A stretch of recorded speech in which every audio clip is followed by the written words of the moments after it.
Assalamualaikum warahmatullahi wabarakatuh, kawan-kawan. Selamat datang kembali di channel saya Trip and Vacation. Alhamdulillah kita bisa jumpa lagi di part 7 ya. Untuk part 7 ini merupakan part terakhir perjalanan saya, yaitu dari Pulau Lombok menuju ke Jawa, yaitu ke rumah kota Semarang. Sabtu siang itu tanggal 1 Juli saya melakukan perjalanan laut dari Pelabuhan Pototano menuju Pelabuhan Kayangan Pulau Lombok. Untuk Pulau Lombok ini sendiri saya kali kedua ini ya. Sebelumnya itu saya tahun 2011 juga pernah riding ke sini, tapi sekalian naik Gunung Rinjani. Itu saya juga tahun 2011 motoran juga dari Semarang menuju Pulau Lombok. Dan alhamdulillah akhirnya pada kesempatan touring kali ini saya bisa menginjakan kaki di Pulau Lombok untuk kedua kalinya. Setelah perjalanan dari Pototano menuju Kayangan, saya sampai juga di Pelabuhan Kayangan.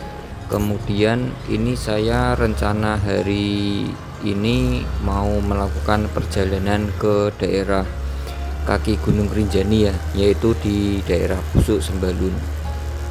Untuk jarak dari Pelabuhan Kayangan menuju Pusuk Sembalun ini kurang lebih 35 km. Jadi sebelum saya masuk ke daerah Sembalun, ternyata di daerah Lombok baru musim durian ini kawan-kawan. Jadi saya sempat jajan durian di sini. Itu harganya sekitar 25.000 sampai 35.000 untuk ukuran yang sedang.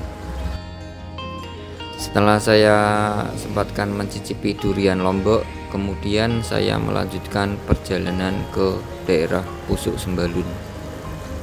Untuk perjalanan menuju Pusuk Sembalun ini daerahnya sudah berhawa dingin kawan-kawan.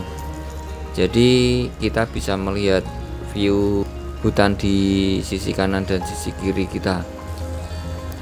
Kalau untuk daerah Pusuk Sembalun ini ternyata jalannya sekarang sudah bagus kawan-kawan, sudah beraspal baru ya. Kalau saya lihat memang ada beberapa yang masih dalam proses perbaikan.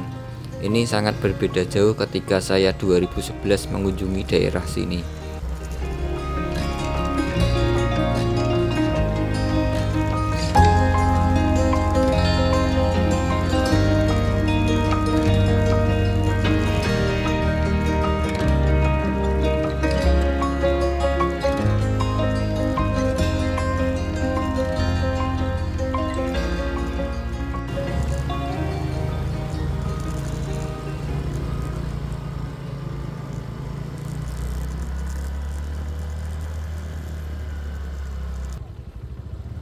Setelah melakukan perjalanan 35 km, alhamdulillah saya sampai juga di daerah Pusuk Sembalun.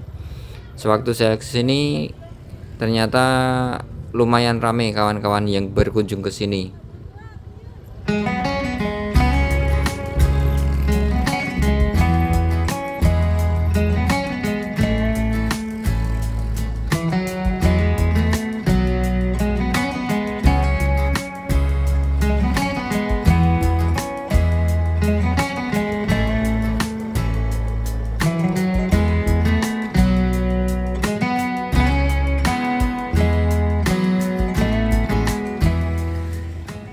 Jadi saya mampir ke warung ya untuk ngopi.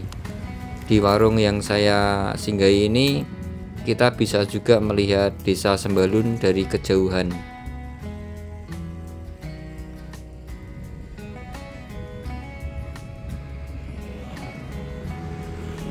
Nah, setelah ngopi-ngopi di warung ini, kemudian saya melanjutkan perjalanan lagi. Untuk perjalanan dari Pusuk Sembalun ini saya lanjutkan untuk menuju ke daerah sirkuit Mandalika. Ya, karena saya penasaran juga, belum pernah ke sini ya. Itu untuk jarak dari Pusuk Sembalun menuju Mandalika kurang lebih 87 km. Lumayan jauh kawan-kawan.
Kemudian ini saya sampai di bundaran ya, bundaran sirkuit Mandalika. Di sini saya sempatkan untuk foto-foto sebentar dan mengambil video.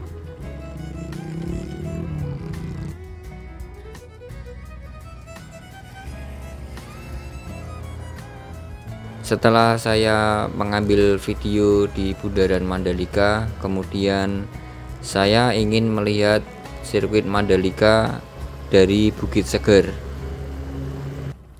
Jarak dari bundaran sirkuit Mandalika ke Bukit Seger ini tidak terlalu jauh kawan-kawan, mungkin hanya 2 kilo atau 3 kiloan.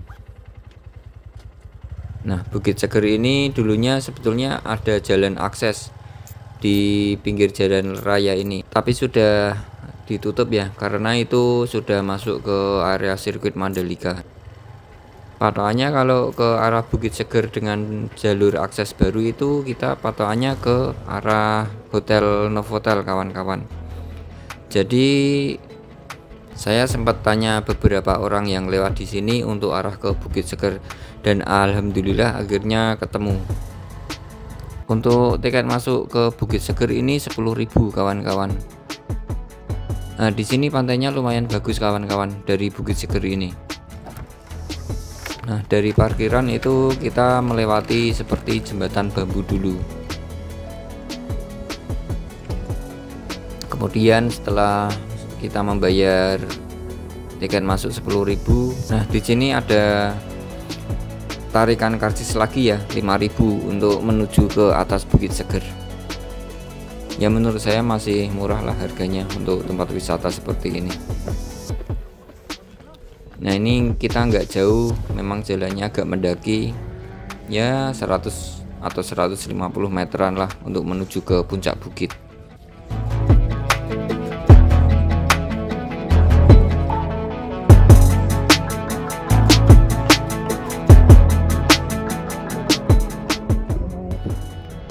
Di sini kita bisa melihat view pantai kawan-kawan, bagus sekali. Ini sore itu juga cuacanya cerah.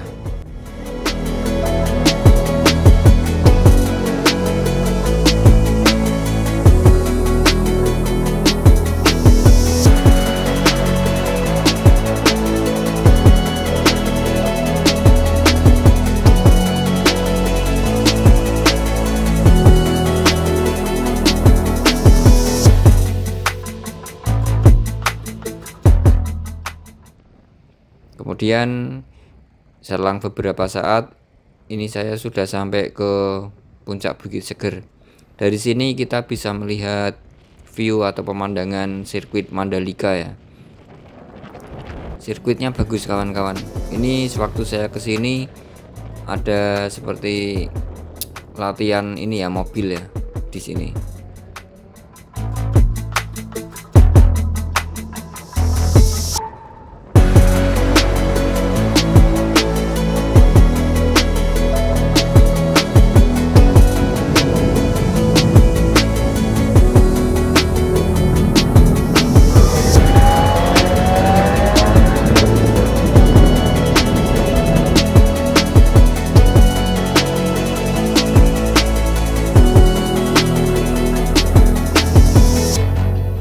Kemudian setelah saya di Bukit Seger kurang lebih 1 jam, kemudian ini saya mau mencari hotel ini. Ini hotel yang akan saya tuju itu daerah Mataram kawan-kawan. Jadi kalau dari daerah Bukit Seger atau Mandalika ini menuju kota Mataram kurang lebih 58 km.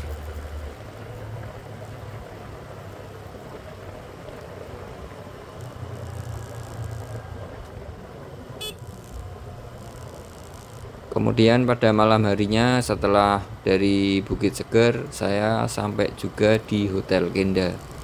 Di sini Hotel Kenda alamatnya Jalan Sadewa, Kota Mataram. Untuk tarifnya 200.000.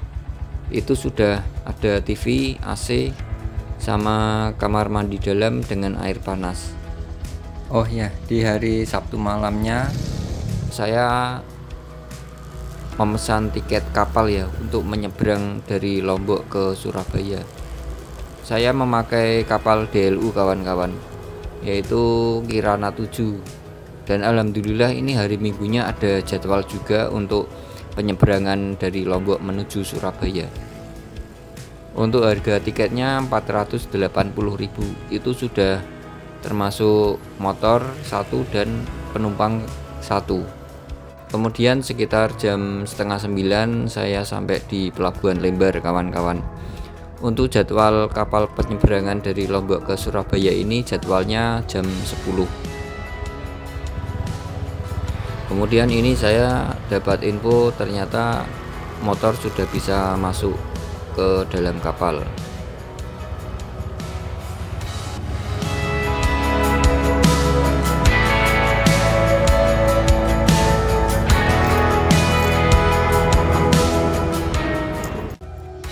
Nah, ini kira-kira penampakan dari kondisi kapal Kirana 7 kurang lebihnya seperti ini.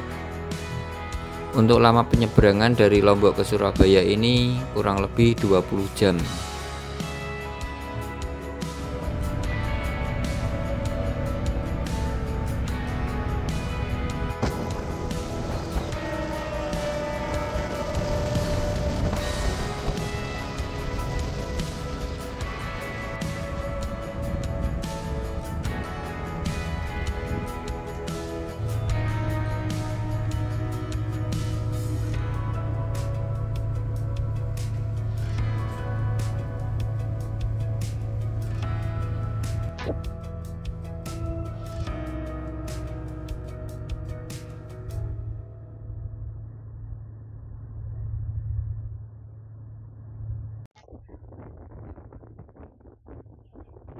Sambil menikmati perjalanan laut, kala itu saya juga sempat mengabadikan beberapa momen ketika saya di kapal dan juga menikmati sunset.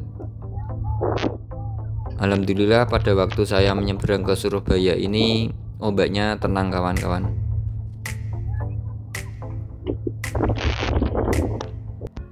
Dan akhirnya pagi hari tanggal 3 Juli itu hari Senin terlihat juga jembatan Suramadu.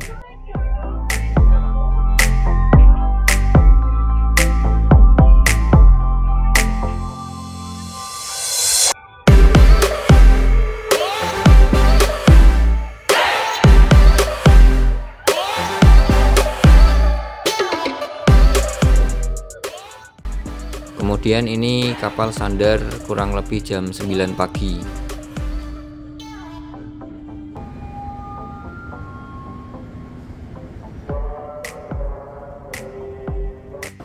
Nah, di Surabaya ini saya tidak menginap kawan-kawan, tapi langsung melanjutkan perjalanan ke arah kota Semarang. Untuk perjalanan ke Semarang ini saya melewati jalur tengah kawan-kawan. Kemudian baru tembus ke Pantura itu setelah saya memasuki daerah Tuban. Saya dari Surabaya ini langsung menuju ke kota Semarang karena menurut saya hari masih belum terlalu kesiangan ya. Jadi sampai Semarang pun misal jatuhnya malam itu tidak terlalu larut. Nah, seperti biasalah kalau jalur Pantura ya, seperti ini. Banyak lalu lintas atau truk-truk besar, itu udah ciri khasnya lah kalau untuk jalur Pantura.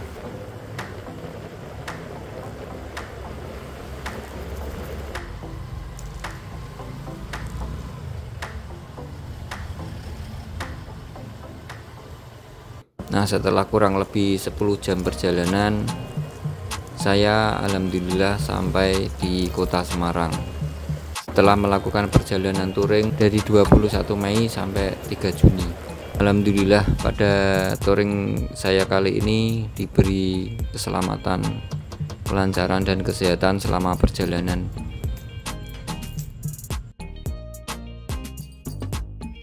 Baik kawan-kawan, terima kasih yang sudah menonton, yang sudah menyimak mulai dari part 1 sampai part 7 ini. Untuk video-video selanjutnya mungkin akan saya bahas ya mengenai kondisi jalur dari 30 ini gitu. Kemudian budgetnya berapa habisnya itu nanti akan saya bikinkan video sendiri. Dan untuk persiapan touring di 30 ini ya, barang-barang apa saja yang saya bawa, kemudian peralatan apa saja yang saya bawa ketika saya touring, terutama untuk transport habis berapa, kemudian bahan bakar habis berapa, itu nanti akan saya buatkan di sesi tersendiri. Kemudian keluh kesah selama perjalanan termasuk kendala-kendala ya. Baik kawan-kawan, terima kasih yang sudah menyimak video saya mulai dari part 1 sampai part 7 atau part terakhir ini. Sampai jumpa di cerita long trip saya berikutnya. Seperti pepatah lama, ada pertemuan pasti ada perpisahan. Dan tujuan kita berpetualang adalah kembali ke rumah dengan sehat dan selamat. Banyak pengalaman yang saya dapat ketika perjalanan ke 30 ini, terutama untuk sosial masyarakatnya ya, kita bisa belajar banyak di situ. Kemudian kalau kita sebagai seorang peturing, kita bisa sedikit memahami jalur-jalur touring di Pulau Flores itu seperti apa, kemudian Pulau Sumbawa seperti apa, dan Pulau Lombok. Dan alhamdulillah saya juga sempat beberapa destinasi wisata saya sempat kunjungi juga selama perjalanan di 30 ini. Baik kawan-kawan, sekali lagi terima kasih banyak yang sudah like, yang sudah komen, yang sudah subscribe di channel kecil saya ini. Semoga keberkahan selalu menyertai kita semua. Wassalamualaikum warahmatullahi wabarakatuh.